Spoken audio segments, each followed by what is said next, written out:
reintroduce myself again to you all. My name is Rory Edge, and I'm the owner of multiple senior care homes and the creator of the Senior Care Mentorship Program. And for whatever reason, my glasses like to fog up uh, when I go live and do these videos and when I talk. So please just kind of, if you can, just throw it to the side and don't pay any attention to it. What matters is the meat of this conversation. Okay. All right. So everything I'm teaching you today comes straight from my book. I am the author of 4 books, and one being titled Senior Care Success, where I break down the exact strategies and tools for launching and scaling a profitable senior care empire. Okay. For example, in the book, I explain that a personal care home is designed to promote dignity and autonomy, providing seniors with a sense of community and personalized attention. Okay. Now, through this talk, through this teaching, I'll be sharing some very important details about my senior care mentorship program, also about my brand new senior care home in a box program, and how you can book a strategy call with me to get personalized guidance on how to open your senior care business. Okay. And I'll have all of those links in the video and in the comments once we get finished with the live. Okay. Now, I do want to apologize in advance because it may seem that I do sound more scripted than I normally am. And that is because I want to ensure that I don't miss anything in this live. Okay. So I do have somewhat of a script prepared. Some of it will be off the cuff. Most of it will be, some of it will be from the script.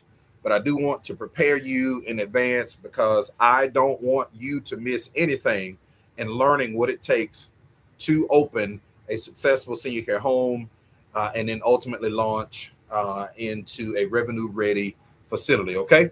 All right. So without further ado or delay, we're going to go ahead and get into the 10 steps to opening a successful senior care home. Okay. All right. And step number 1 is very important and it is vital. And it is, you must understand the senior care industry. Okay. Now, before you can open a senior care home or before you can open any kind of senior care business, and as you see over my shoulders, I'm all about senior care. Before you open a home, any type of senior care business, whether it be non-emergency medical transport, private in-home care, it does not matter. You must have a good understanding of the senior care industry, people. Okay. So you must understand the demand. You must understand the market. You must understand as much as you possibly can before you make a decision to open it. Don't go cold turkey. Don't just launch out into the deep, okay? Which is somewhat what I did, but that's another story for another day. But you must understand the demand and the market, okay? And so in my book, I explain that by the year 2030, which is, believe it or not, 4 years from now, 1 in every 5 Americans will be over the age of 65. Wow. And many will require long-term care services, whether that be via transportation, whether that be through someone coming in and taking care of them in their home, because many people have made the decision to shelter in place, or whether that be through being provided some sort of assistive living type situation. Uh, by 2030, people over the age of 65 will require long-term care services. And this is why senior care is one of the most recession-proof industries in America. I don't care what's going on with the economy. I don't care what's going on with what's going on around the world. The senior care industry is one of the most recession-proof industries in America. Okay. That is exactly why I created the senior care home in a box, because people need a blueprint to enter this booming industry without confusion and overwhelm. And one of the things that I include in this, no, it's not an actual business in a box. It's a it's a what is a metaphor? It's a business in a box. And what I do is I give you everything you'll need. Okay. And many of you reach out to me and you say, Rory, well, I'm just not able to invest in your mentorship program as of yet. But I do desire, do care, do need, want to enter into the senior care industry, the senior care business. and I just don't know how I'm going to do it. And well, this is my solution to you all. Okay, my senior care home business in a box. Because you can still use the blueprint and you can go at it alone if you so desire to. Now, one of the benefits of being inside of a mentorship program, and especially my mentorship program, is I walk you through step by step. You don't have to guess. You don't have to wonder about anything. I walk you through the process step by step, and I show you systematically how everything is to be set up, how everything needs to be put in place as far as your home is concerned, as far as your policies and procedures are concerned. I grab your hand and I walk you through the entire process. Okay. All right. So if you're serious about entering into the senior care industry, you want to join my mentorship program so that you don't waste your time guessing. Okay. The senior care home business in a box, I give you all of the information and but you don't have to figure anything out. However, there's nothing like somebody holding your hand and walking you through it. Which is why I encourage you. Now, you do what you got to do. You take advantage of both opportunities. And then, but I strongly encourage you to join my senior care mentorship program. Again, I have information about that in the link in my bio and in the comments once we finish the video. Okay. All right. So step number 1 is understanding the industry. Step number 2 is learn federal and state regulations. Okay. And so in my book, Senior Care Success, which also will also be linked in the comments, I break down how personal care homes are regulated at both the federal, state, and federal levels. Okay. So for example, state regulations govern licensure requirements, staffing ratios, quality of care standards, and patients' rights. Okay. Now, what the state cannot do is exceed the authority of the federal government, right? So if the federal government says that you must have a a ramp on the house that you're contemplating using as your assisted living facility, the state will then come back and say, okay, yes, you have to have a ramp on the house. In addition to that, the ramp must have guardrails. The ramp must be of a certain height. For every foot that it is high, it must also have a certain amount of footage in length. Okay. They come in and the federal government says ABC. The state comes in and says A1, A2, A3, A4. Okay. But this is where most people get stuck, believe it or not. In my experience in consulting people, a lot of people get stuck on the federal and state regulations aspect of it, but you won't. Guess what? You won't after today, because my mentorship walks you through step by step every regulation, and it teaches you what I can and cannot do as an assisted living or senior care home provider. And I'm using these terms: assisted living facility and senior care home and personal care home. I'm using them. They're all synonymous phrases. And I'm using them interchangeably because we consult in all 50 states and some U.S. territories across the country.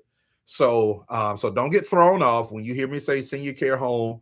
I'm also referring to a personal care home if you're in the state of Georgia, and I'm referring to an assisted living facility if you are in the state of Florida. Either way, they are all synonymous and they all do the same thing. Okay.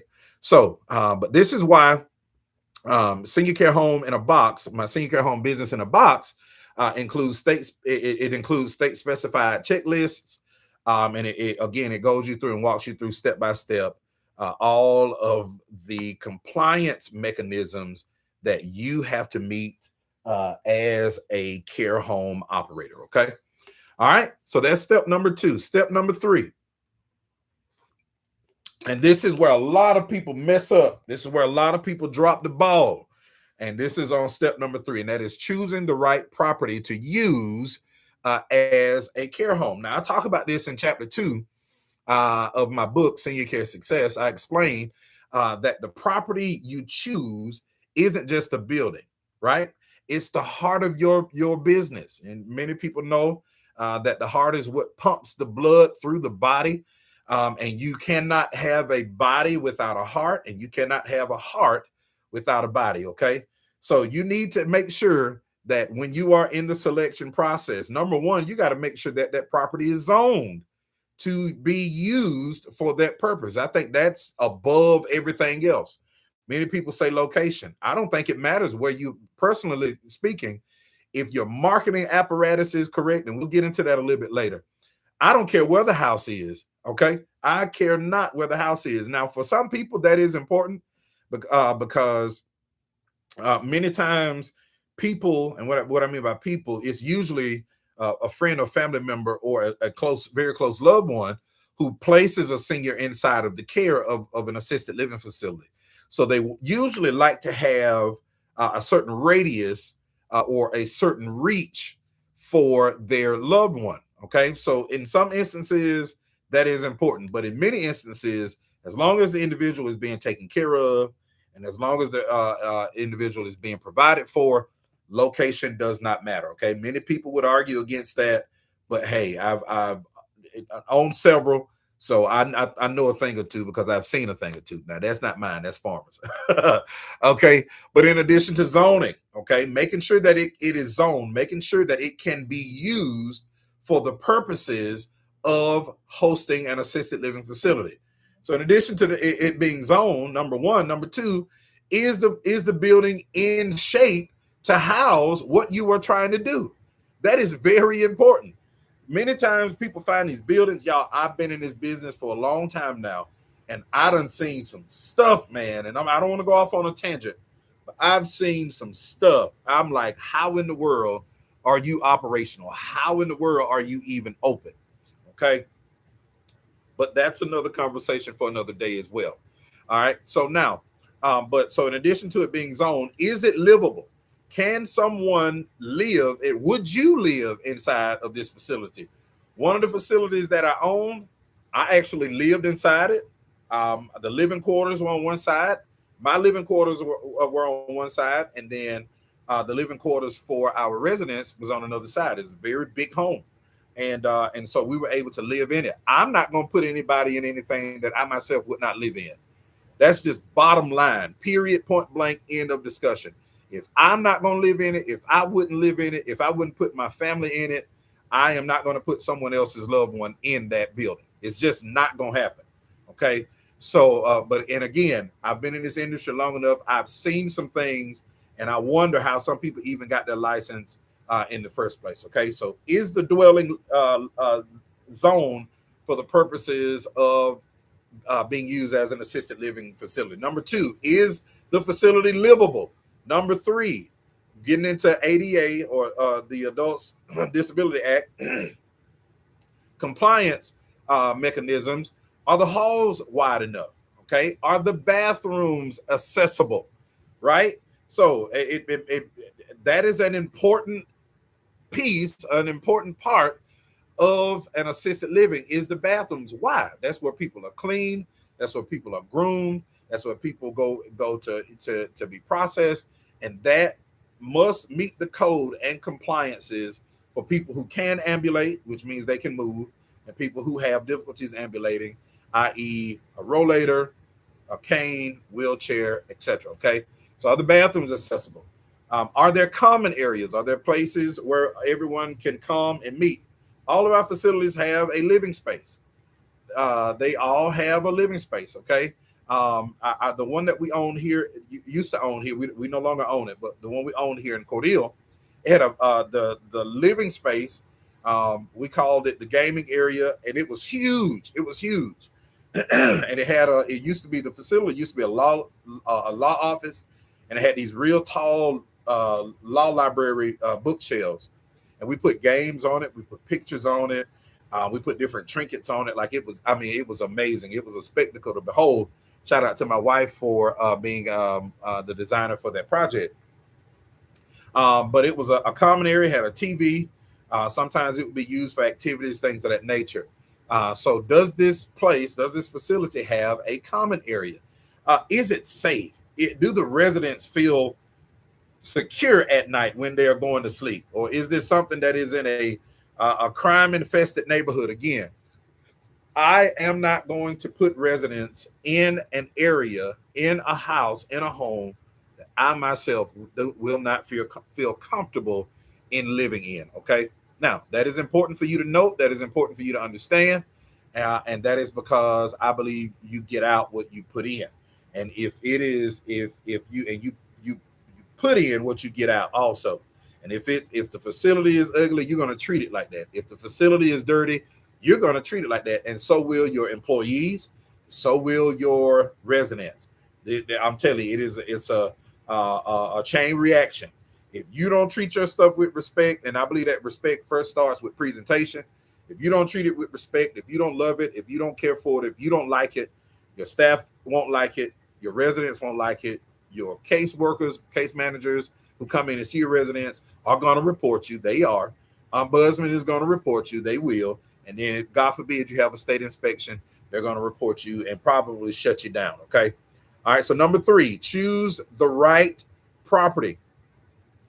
I talk about this in my book, and it says one of the quotes out of my book. It says, "Ignoring zoning can stop your business before it even starts." Listen, I can't tell you the number of individuals that I have consulted who have gone and signed a lease on a property. They done paid money down, and it's too late for them to get the security deposit back, and the first month's rent or second month's rent back, because they have already signed the lease. So they have committed themselves to a year lease, 2 years, 3 years, 5 years, and they did not get the prior approval or prior clearance from the zoning department in their local city or local town. They didn't get it approved yet. So guess what? They're stuck in a lease and have to figure out an alternative as to what they're going to do with the facility. Okay. But this is one of the things that I talk about in my book, Senior Care Success. And I also talk about it in my mentorship program. I personally review your property options and help you avoid costly mistakes. As a matter of fact, depending upon which program you sign up for, we go and we scout the properties for you. We go, we look for them for you. We take we take the poison out of the bite. Okay, we go and we look for the property for you, and we get one of the guarantees that we have in my mentorship program is that if you don't have a property under consideration for contract within 30 days, we give you a full refund. That's one of the guarantees that we have in my mentorship program. That's how much we believe in what we do. That's how much we believe in our skills and in our abilities to make sure that you get off on the right foot, literally and metaphorically speaking, in the senior care industry. Okay. All right. So step number 3 is making sure that you choose the right property. Step number 4, you got to secure the licensing. Okay. Now, licensing is different in each state. So I'm not going to get up here and say what was good for Georgia is also good for Florida, and also good for Alabama, also good for Texas, because what's good for the goose ain't good for the gander in this case.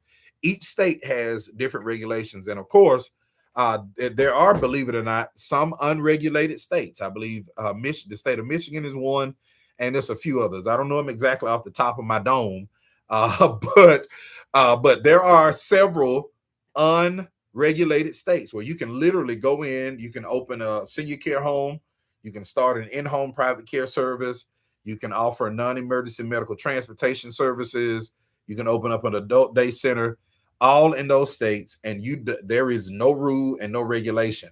Now, there are pluses to that, in my opinion. I think there is more minuses to that than there are more cons to that than pros. And the reason being is I just, from a liability standpoint, just personally speaking, I would not operate an unlicensed facility. That is, like, unless it's like a boarding house or an independent living type situation, which is some of what we're about to do in the state of Florida. In the state of Florida, if you have, and you can actually do it here, if it's considered independent living, you don't have to have a license for it. And so we're looking to launch into some of that as well within the state of Florida. And excuse me, in the independent living situation, these seniors, they are 100% independent. They can drive, they can make their own food, they can clean themselves. They have the cognition and the mental acuity to make sure that they do everything. They function as normal individuals. What I've discovered though is most times senior citizens, they have their lives have downsized in a lot of ways. For many of them, they are no longer married, whether they be widowed or through divorce or some type of legal separation. Their children are now grown. They now have grandchildren or perhaps even adult, grandchildren, just whatever the case may be. And they are on their own. They can do everything on their own. So if they fit this description, a lot of times they just want companionship. They just want to be around other people. And so what they do is a lot of seniors now, they are moving into independent living spaces. And so, like I said, what we're doing is we're diving into that. Again, that is a non-licensed area. And not in all states, but it's definitely non-licensed in the state of Florida. And we're getting ready to dive into that endeavor as well. So we're excited about that. Okay. But making sure that you secure your license is the top priority of opening your assisted living facility. Number one is so that you can receive both state and federal funding for your facility. In the state of Georgia, I'll give you that, where I've had the privilege of owning multiple facilities. In the state of Georgia, you cannot be a Medicaid if your facility is unlicensed. It's just not going to happen. Now, I don't know if in other states you can. I'll be honest. That's something that I definitely need to look into. But I seriously doubt it. I seriously doubt it.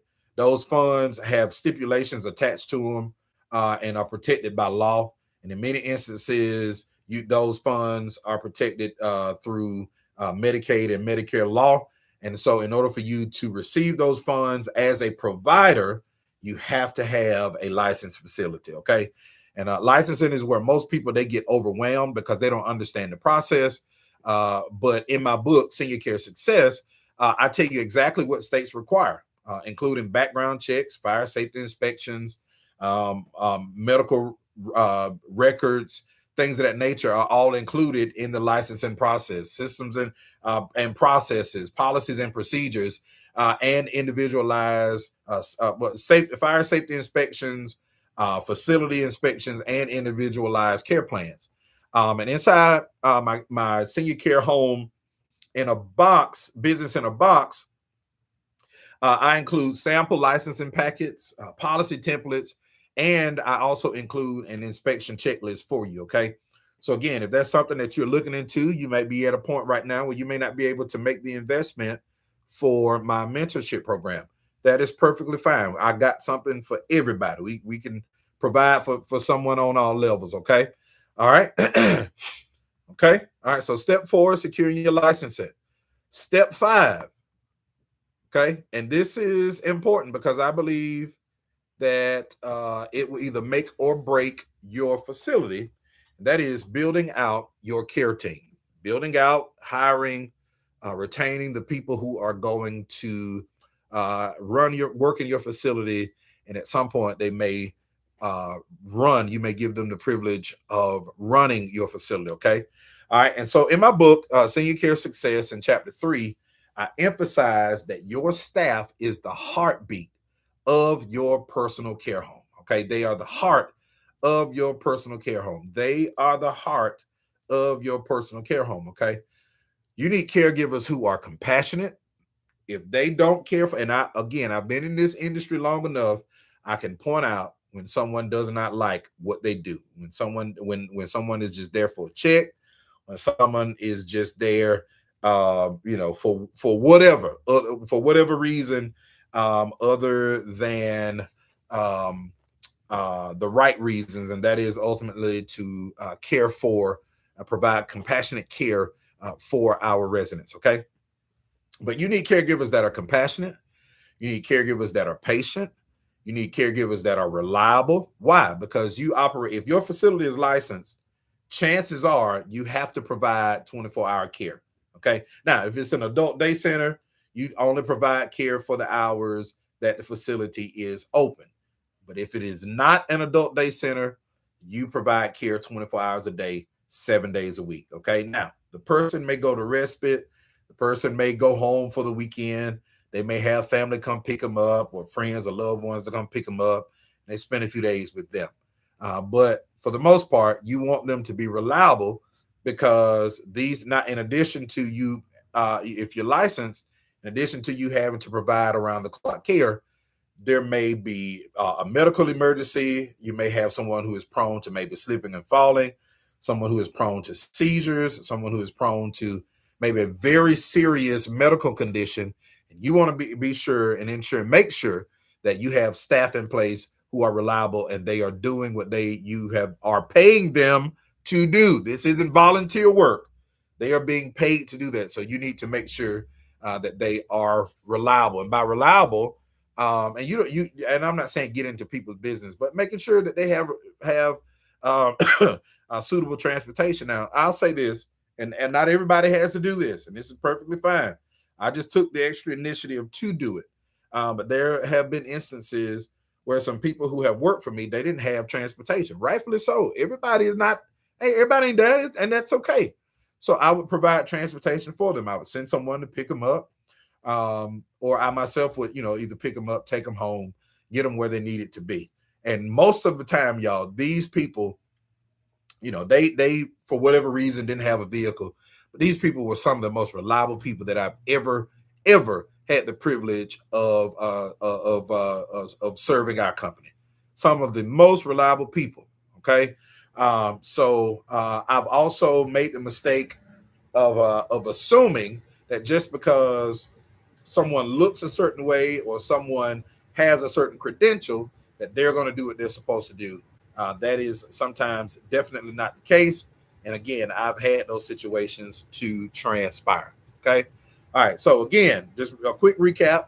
Your caregivers need to be compassionate. They need to be patient, reliable, and then they also need to be properly trained. Now, here in the state of Georgia and many other states alike, there is a training that all caretakers, all caregivers must go through. For the state of Georgia, there's a 16-hour training that has to take place. It's going to cover things like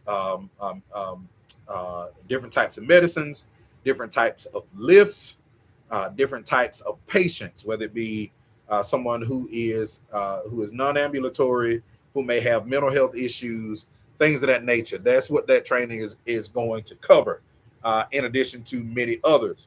Now, separate from that may be proxy training, where you get, now it may be medical administration training in other states, but here in the state of Georgia is referred to as medication or medical proxy training, where you can stand in. You can train. It's usually an 8-hour training. Usually it takes place in one day, and you teach people that in the training you learn how to administer medication. Okay. So you want to make sure that they're properly trained. In addition to medication administration, you also want to make sure that they are CPR, first aid certified. In addition to that, you want to also make sure that they know how to use a fire extinguisher, because these things are important. Many people don't know that when you use a fire extinguisher, you don't spray it in the air. That's not how it works. You spray it at the base of wherever the fire is coming from. Okay. I've had fire safety training and some additional trainings. You don't put water on a grease fire. Like that causes that's the worst thing you can do. Like, right? This stuff is important because your staff is going to be cooking. They're going to be administering medications. In some instances, they may be administering shots. If you have a person that it may be diabetic or whatever the case may be, you need to make sure that your staff is properly trained. So again, a quick recap. Your staff needs to be compassionate. They need to be patient. They need to be reliable. And they also need to be properly trained. Okay. Again, as my book states, training shouldn't be a one-time thing. It is ongoing education that is essential to the successful operation of your care home. Okay. All right. And so my mentorship program includes caregiving hiring scripts. It includes training outlines, and it also includes onboarding systems. As we began to grow, we started to outsource training and all of that stuff. And that because just the need We had a lot of staff that were permanent fixtures, and we also had a lot of staff that were PRN as needed. So as you grow, that's what we did. As you grow, that may be something that you may need to look into. I know a lot of people in this industry, they try to save $1, and there's absolutely nothing wrong with that. But as you grow, your needs may change. Your needs may change, and which may require you to implement new orders of operation. Okay. All right. Step number 6. You're going to create daily operations systems. Okay. In my book, Senior Care Success, explains that a personal care home runs on structure, communication, and consistency. Before I go into my list of things that create daily operation systems, I want to talk about this. Okay. I bring up the Cordele facility so much because that was where we cut our teeth, right? And for those of you who are familiar with horses, you know that the shorter a horse's tooth is, the younger it is, but the longer a horse's tooth is, the older it is. And so, hence, that's where the expression "cut your teeth," or you determine your age is determined, or your maturity is determined by how long your teeth are. It's a reference to horses. Nonetheless, Cordele was our flagship location. We made a lot of mistakes. None of them were like nothing dealing with legalities or anything like that. So let me be clear. But we made a lot of mistakes. But what we did was finally, my wife, she sat all of us down, all the staff, and we put a daily operations system in place. And that for that particular facility, we had a house manager. We have a house manager at all of them.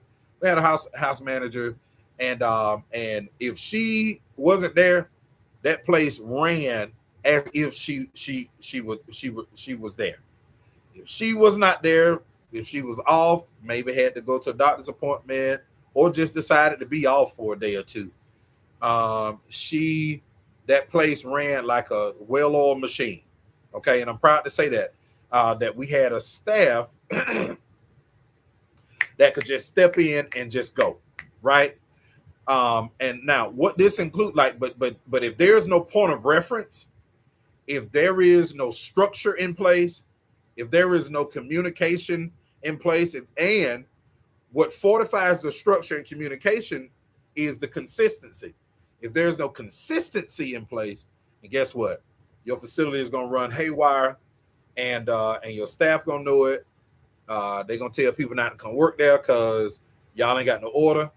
They're going to tell you, nah, don't bring your people here because don't move nobody in because it's just a mess, okay?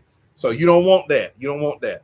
Word of mouth is still very powerful, okay? But this is what you do need to help you maintain and operate a structured, communicative, and consistent facility. You need, number one, a daily schedule. I can't stress the importance of how important it is that you have a daily schedule. You put everything down to the T. 6 a.m. Staff wakes residents, and for us it was staggered because we had multiple restrooms in our facility, but you don't want to wake everybody up all at the same time and everybody trying to get in the shower at the same time. So what we decided to do was we would have bath time for people at night, and we have bath times for people in the morning, or give them the option. Hey, you can choose to bathe tonight, or you can bathe in the morning, but you gonna bathe, okay? And so we put those things in place. Everybody, most of the time, would want to shower at night because that let them sleep a little longer in the morning, okay? Hey, to each his own. But things like bath time. Who took a bath at what time? If it was, and I'm just using these names, I can't reveal these people's names, but I'm just using these names as an example. Johnny, Sally, Susie. Johnny is from 6 to 6:10. Sally is from 6:15 to 6:25.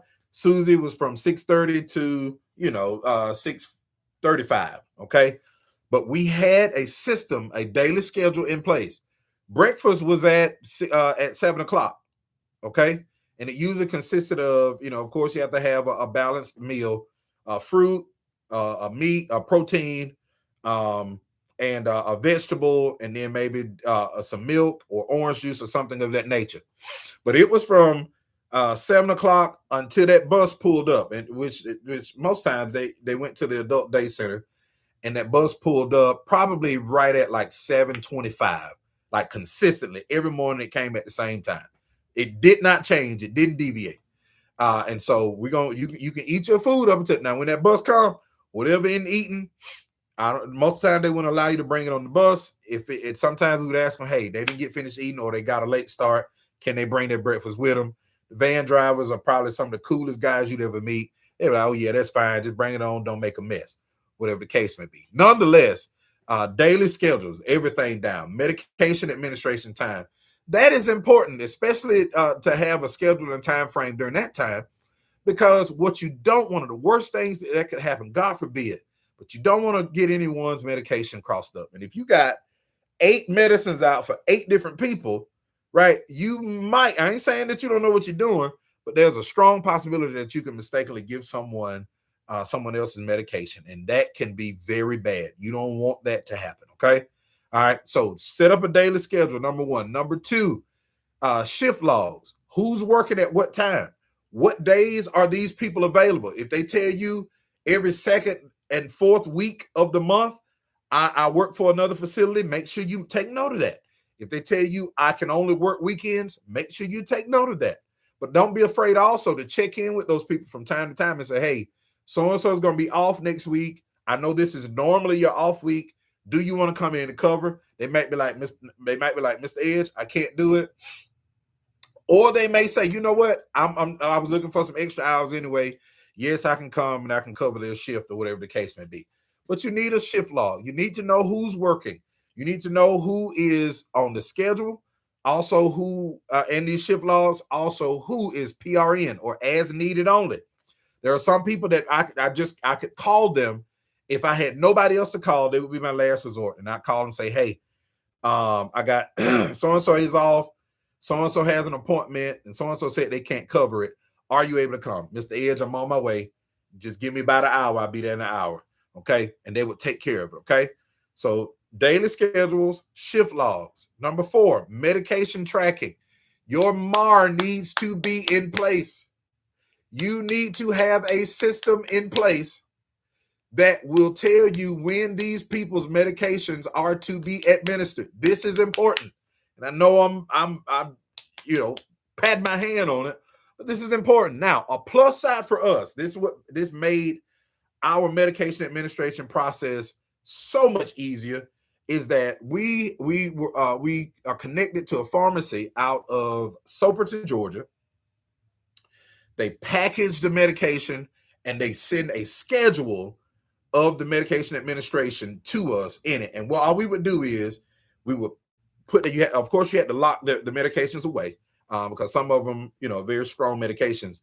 But what we would do is we would take their medications and we would couple it with the schedules. And that way, whoever was there, and even our PRN people, because PRN people don't work every day. So they may not, you may have a new person come in, right? And the PRN person may not know who the new person is. So you want to make sure that you have that medication, you're able to track that medicine, okay? And that you are properly administering the proper medication. And a lot of times too, if it wasn't color coded, we would assign a color to each resident, okay? And I'm using these names just for example. Johnny was green, Susie was pink, Sally was red, Steve was black.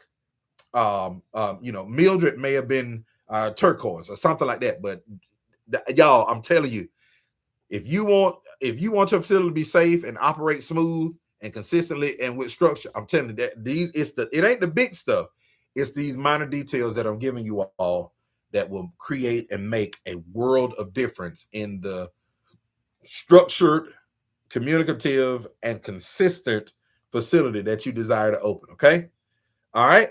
Now, we're about 60% of the way. Okay. And so one of the things that's included in my senior care home business in a box. We have plug and play SOPs, standard operating procedures, where we give you it's a template, and you go in and all you got to do is just plug in the names, maybe their date of birth, all that information. But we give that to you, and it's included in our senior care home business in a box package. Okay, all right. So that was step number 6. Step number 7: develop your care plans. Okay, this I know here in the state of Georgia, because of billing and because of provider regulations, that is normally in the care of our nurses, right? The nurses that come in and who do provide vitals, they check vitals, they weigh, they do all of the stuff that Medicaid and Medicare may require. So we don't personally necessarily create the care plans for the residents. That's done usually third party through our providers. They come in, they provide their nurses, and the nurses come in and they provide the care plans for it. And then they also collaborate with their PCPs, their primary care physicians, on those care plans as well. Usually what our nurses who come in and who do keep our charts and things of that nature, normally what they do is they acquiesce to the recommendations of their PCP, their primary care physicians. Okay, so if the primary care physician says this person is on this kind of care plan, this kind of diet, we work with the nurse that comes in and does the charting. Our staff works with them to make sure, hey, Mr. Johnny cannot have 6 cups of juice this week. He can only do 2. Everything else has to be water. Why? In some instances, it may have an effect on the type of medications that he's taking. What I didn't know until I got into this line of care is there are certain medicines that you cannot take with certain juices. I had no clue. I didn't know that. I had no clue, and learned that in the process. That stuff is important. That is why, as we talked about earlier, step number 6, making sure you have structure and consistency. That's why this is important, because if you got a PRN person that comes in, I'm trying to help y'all. If you got a PRN person comes in, he may not know that Mr. Johnny cannot have orange juice because of the type of medication that he's taking. Okay, so that's why it's important that a care plan is developed, but not just developed, that it's in place, not just in place, but everybody on staff is brought up to date, up to speed, which is why we had staff meetings once a week to bring all our staff up to date on if there have been any changes, if someone was preparing to be discharged from our program, someone who is getting ready to be go through the intake process of our program, if there are any updates and changes on medications, etc. Okay, so develop your care plans, and but in most states, in some states, I can't speak for all, but in some states, those care plans are executed or are created and created by the primary care physicians, implemented by the nurses, and maintained by the care facility staff. Okay, and so one of the things that my mentorship program includes, customizable care plan templates for everybody who signs up and who enters the program. You get all this stuff, y'all. Okay, sign up for my program. All right, so step number 7 was develop your care plans. Step number 8. This is good. I hope this is good, man. I'm enjoying talking about this. I feel like I'm back in the home. I hadn't worked in a home in a minute. I've taken on a CEO capacity. I hadn't worked in one in a minute. But this got me feeling good. Hey, Miss Miller, how you doing? Good afternoon to you. Thank you so much for tuning in.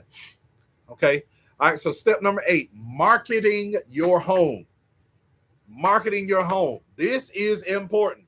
I talk about this in my book, Senior Care Success, and I also give this away when you purchase my Senior Care Home in a Box mentorship program. Okay, and so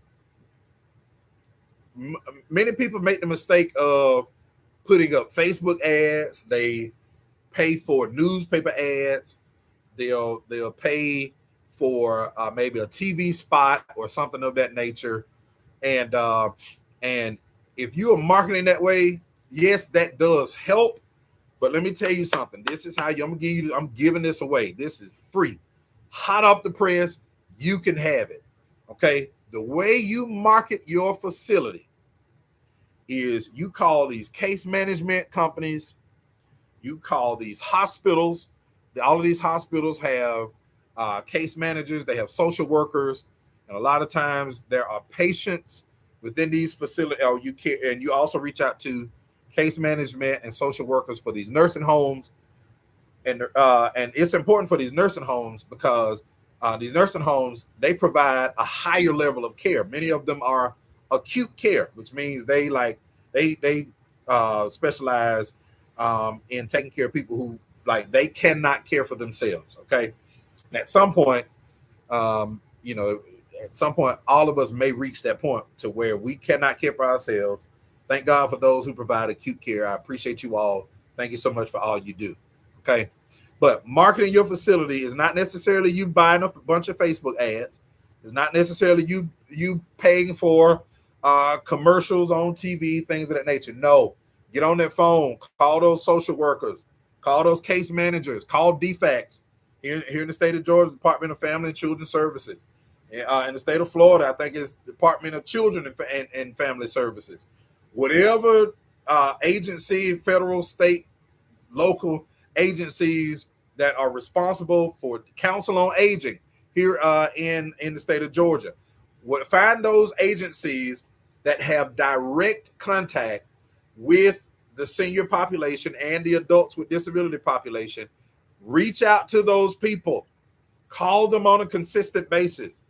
Hey, Cheryl, this is Rory. Yeah, we met at so-and-so. I just want you to know I got a couple beds that are available in my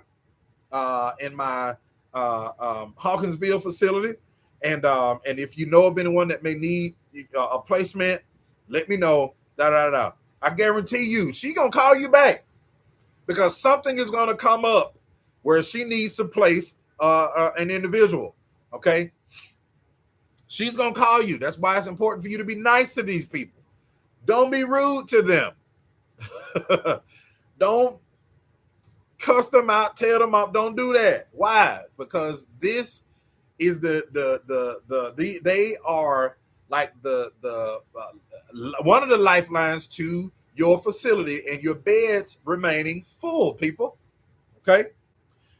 And again, I talk about this in chapter 4 of my book. I explain how to build a referral network, how to engage within your community, like going to these different networking events, and I teach you how to create a strong brand. Okay, and one of the things that we did was we were Amias Healthcare. Amias Healthcare is now my consulting arm, but we transitioned about 2 years ago. At this point, man, it's almost been 2 years, to Edge Healthcare of America Corporation, and so that handles more of the oversight of what we're planning, what we're doing now, and what we're planning to do in the future. But we came up with a company name, we came up with a slogan, we came up with a mission. All of that was support, and we made sure that we marketed that to the right people. Now, we started out on doing Facebook, promoting ourselves on Facebook, stuff like that. But then I was like, hold on. Every time somebody gets placed, it's never through my social media account. It's always through someone referring us, whether it be via word of mouth or whether it be through one of these wraparound services that these agencies provide. Okay. But again, I talk about this in my book, Senior Care Success. I'm going to put the link for you to order it in the comments. I'm also going to put the link if you want to invest in the senior care in a senior care home in a box business in a box. You can. I'll put that link in the comments. And if you want to arrange a call, set up a call with me to discuss coming on onto our mentorship program, all of that link will be that link information will be in the comments as well. Okay.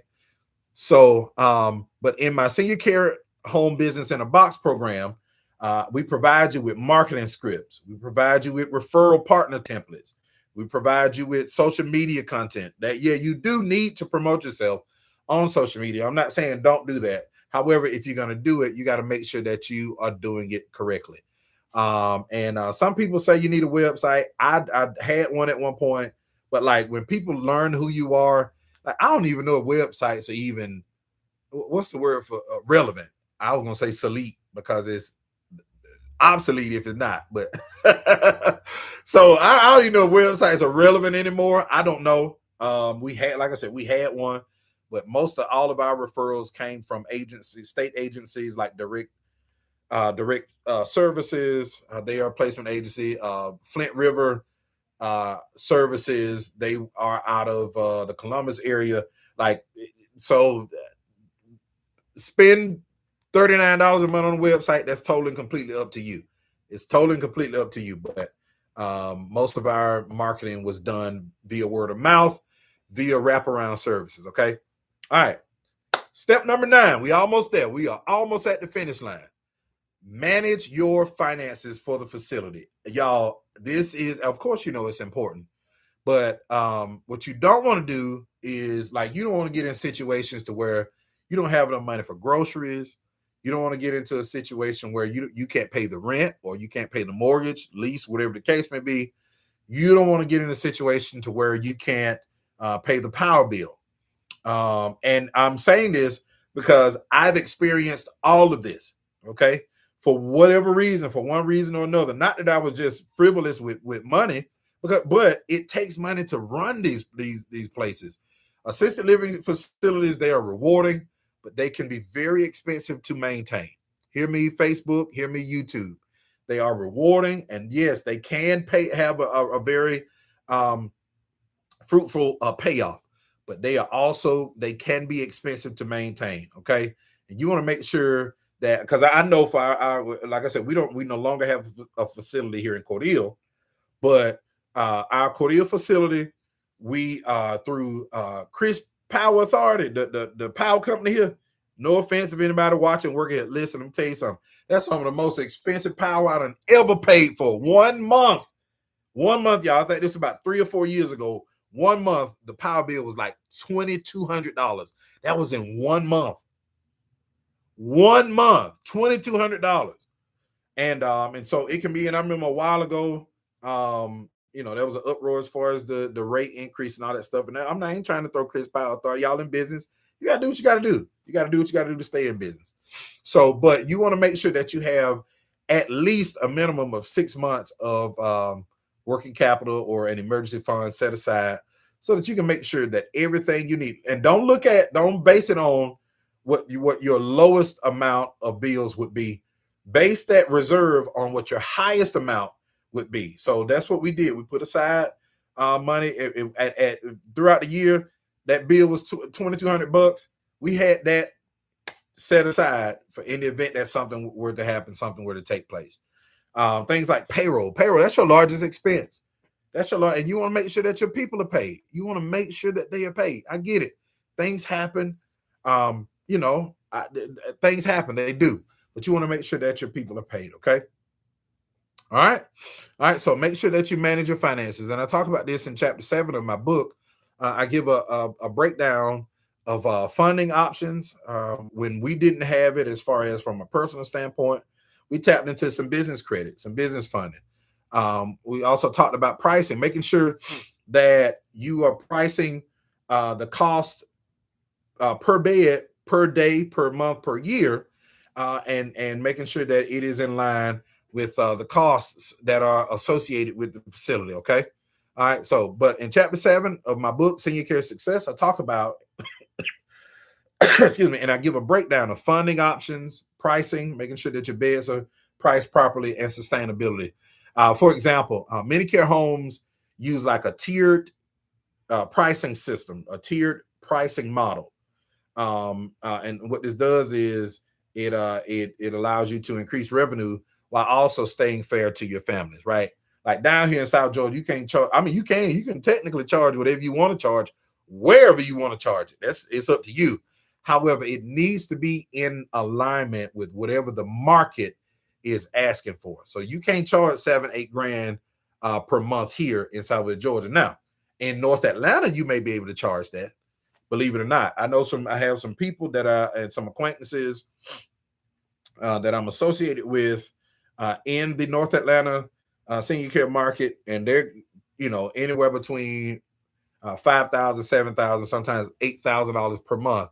But that is because the cost of living is higher there. That is because that is an upper tier, upper echelon area, and the market says I can pay this amount, or the market says this is what senior care should cost in this area. Okay. All right. So step number 9, manage your finances. And in my mentorship and in my book, Senior Care Success, I talk about these things: pricing calculators, budget templates, revenue projections, etc., etc. Okay. Last but certainly not least, we made it. Yay! Ooh, ooh, ooh. I've enjoyed this. I hadn't gone live, I think it's in like 2 weeks, but I've enjoyed this today. Hopefully you have too. I hope you've gotten something out of it. Okay. Last but certainly not least, step number 10, scale your senior care empire. This is what you want to do. Okay. I don't think anybody gets into this business with the idea of just opening and owning one facility. If that is your idea, there is nothing wrong with that. I knew for me, I wanted to own multiple facilities, open multiple facilities across multiple states. That's what we wanted to do. And we've done that. We began that process, and thank God we are growing and we're continuing in that. Just because it's not announced, that doesn't mean it's not happening. Let me put that out there. But you want to scale your empire. You don't just, I don't just like just one facility. Nah, just one daycare. Nah, just one transport van. No, what you want to do is you want to get to the place where you are able to scale your senior care business. And once your first home is up, once it's running, that's what we did. We opened Cordele. After Cordele, we opened Camilla. After Camilla, we expanded to Americas. After Americas, we expanded to Buena Vista. After Buena Vista, we expanded to Columbus. After Columbus, we expanded to Lizella. After Lizella, we expanded to Kansas. We expanded. We kept expanding. And our goal, as you can see, it was 2,300. But if you look right there, it's now 23,000. That is our goal. Senior care, 23,000. We are going to own, open, operate 23,000 facilities across the United States. Why 23,000? In my eyes, that would put me in the realm of a billionaire. And so yeah, that's what I want to do. I desire to be a billionaire. That's like, you don't have to be. That's your business, your prerogative. If you want to work 9 to 5, that's your business. I ain't mad at you. Do what you want to do. As for Rory, I desire to be a billionaire. I believe that is what God has called me to be. The reason being is not so that I can hoard the money and keep it to myself. No, I believe that God has called me to be a billionaire so that I can advance the kingdom of Christ. That is it. That's why I believe he put in my heart. He may have placed something different in your heart, but in my heart, he has put into my heart to possess riches, and I'm going to pursue that and chase that until he either calls me home or instructs me to do something else. Okay, but you want to, once you open your first home, once it's up, once it's running smoothly, you got all of your systems, processes, you got all your structures in place. Then at that point you can expand. Don't do it too soon. Don't do it too soon. That could prove fatal.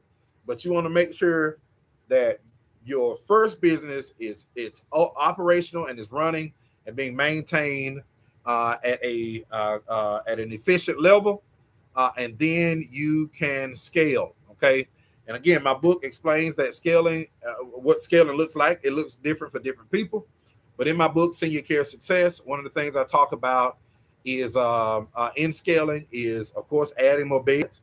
The one home you have, you can always add on to it. I've encountered several people who started out with just a house and then they decided to build a wing on and expand it that way.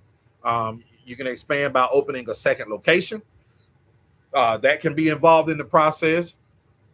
You can expand by opening different services that are being provided, like in-home care, things of that nature. You can also expand by adding adult day services. You can open up a day center, and you can expand that way. And I talk about that in chapter 12 of my book, Senior Care Success, and where it says growth should be intentional. It should be based on the needs of your community and the capacity of your organization. Please do not open the home, one care home or one adult day center or one van with the mindset of this is enough. Please don't do that. Please don't do that. No. And I'm not telling you to be greedy either. But what I am saying is this: you can take your knowledge, you can take your skills, you can take the tools that you've gained from this experience, you can take your expertise, you can package it in a book like I did, Senior Care Success, and you can sell your information. You can turn it into a mentorship program like I did, or you can use it to also help other people get into the business, and so many other things. And my mentorship program is designed to help you, Facebook land, to help you, YouTube land, to scale up to multiple homes and eventually go into multiple businesses. Okay.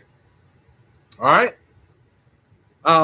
So you've just learned the 10 steps, and I hope you gained something from it. I've enjoyed it. I feel like we've been here we've been here just at an hour, I believe, maybe a little bit more, a little bit less. I don't know. But you've just learned the 10 steps that it takes for you to open a profitable and revenue ready senior care home assisted living facility. But imagine having me, Rory Edge, a senior care expert, walk you through each one personally, right? And this is something that I offer inside of my 3K mentorship program. I have a 3K, I have a 5K, I have a 10K, I have a 20K, 25K, and then I also have a 50K program. Okay. Yes, I provide all of those programs, different types of programs. Yes, so we got something for everybody. Okay. But inside of my mentorship program, you get weekly coaching calls, you get licensing guidance, you get property review, you get hiring systems and processes, you get marketing templates, you get compliance support, you get access to my private community of other entrepreneurs who have been there, who have done that. They may be a few steps ahead of you, whatever the case may be, but they've been there, they've done that, and they are able to kind of pull you alongside them and give you and offer you an aspect of the senior care industry that I myself may not have. Everybody's experiences, there are some experiences like, okay, yes, this is across the board. This is the same, no matter what state you're in, no matter what city you're in, etc. But there are some experiences that are unique to the caregiver. Okay. All right. So you have access to my private community and every document you'll need in order for you to launch your successful senior care home, senior care business. We don't just help with homes. We help with once you see one, you see them all. Okay. And if you're ready to open your senior care home this year, I believe you can do it this year. I encourage you, join my mentorship program. I'm going to put the link in the comments for you to do that. Okay. But I want to encourage you to open that opportunity up to you. I'm also going to put the link in the comments for you to schedule a call with me. And then that way you can get some more insight, ask some more personable questions, and get more insight on what it would take in order for you to enter into the senior care industry and ultimately join my mentorship. Okay. All right. And also I mentioned earlier, my senior care home business in a box. What that is what we've done is we've taken my mentorship and we've condensed it down to everything you need. Okay. Many of you may be saying, Rory, I am not to the place now where I am able to invest into your senior care mentorship program, but I would love to just be able to potentially do this on my own, and I would love to invest in it. And so we have that option available for you as well. This is the most complete senior care startup kit I've ever created. Again, it was based on my years of experience, what I eventually turned into my book, Senior Care Success, which is also linked in the comments if you want to purchase it. It is available for purchase. Okay. And in the senior care business in a box, you get licensing templates, policies and procedures, care plans, staff training, marketing materials, operations manuals, compliance checklists, and you get much, much more. Okay. And what we do is we set you up that if you aren't able to get into the mentorship program before you invest in the senior care business in a box, guess what? After that, we get you set up, we get you ready, okay, to make that step and make the leap into my senior care mentorship program. Last but certainly not least, I want to make this last offer to you. Book a strategy call. Okay. If you're unsure of which direction you need to go in, you don't know what you need to do. You don't know whether you want to, join the mentorship or you want to buy the purchase the senior care home business in a box. You don't know which direction you want to do. Book a strategy call with me, and let me help you weigh those options. And I'll help you like map out your next steps, things you need to do in order to get you prepared, help you find some money because it takes money, y'all. I'm sorry, it's not free. I'm not sorry. Sorry, not sorry. It's not free. It is not free. Okay. So